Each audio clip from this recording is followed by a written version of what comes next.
Hello, my name is Michael Dwyer, and I'm with Rochester Writers. Once again, Rochester Writers and the Rochester Hills Public Library have teamed up to host the annual Rochester Author Fair, now in its fifth year. We're hosting 20 authors in person at the library in downtown Rochester on Saturday, November 25th from 10 a.m. until 3 p.m. These short videos offer you a chance to meet each of the 20 authors. And right now, we're meeting Bruce Kopytek. I didn't get that right. Kopytek. Kopytek. Hey, Bruce, how are you? I'm doing just fine today. Thank you, Michael. Well, thanks for joining us, and thanks for applying for the author fair and being a part of our annual celebration.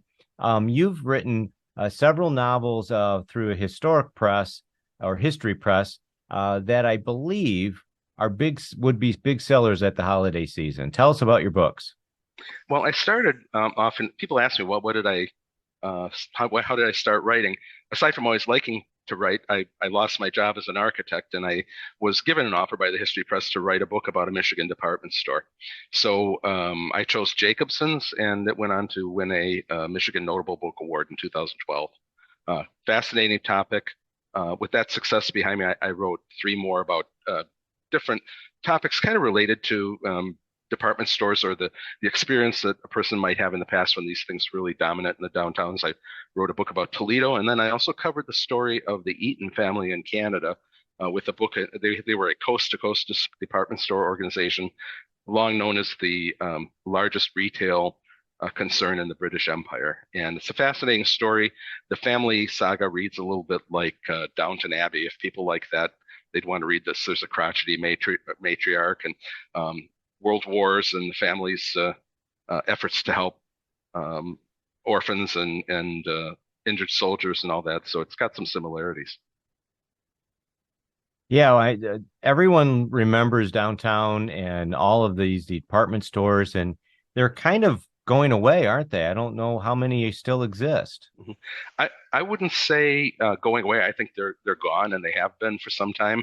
Um, there's a few names around that sound familiar, but they're not operated in the same way that like the big downtown Hudsons would be. So that era is really over, and the book is very nostalgic.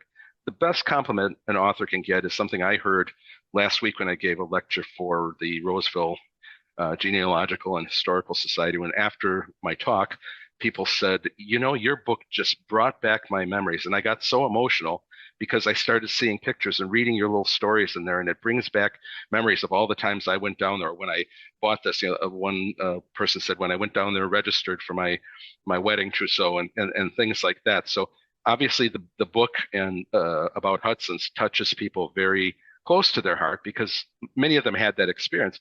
And then there are some that haven't had the experience, given what what we talked about today's department stores, that wonder just how on earth did this exist? How did we have that? And that's really what I tried to emphasize. I knew that it was gone. I started talking to somebody about it, and they said they just didn't understand anything at all about what a department store was on 14 floors with 4 floors under the ground and so on and so forth. So I knew that I had to document something and kind of celebrate it so that people's emotions did get touched. Yeah, it's a big, big chunk of American history, and it before the internet, and it was a family affair.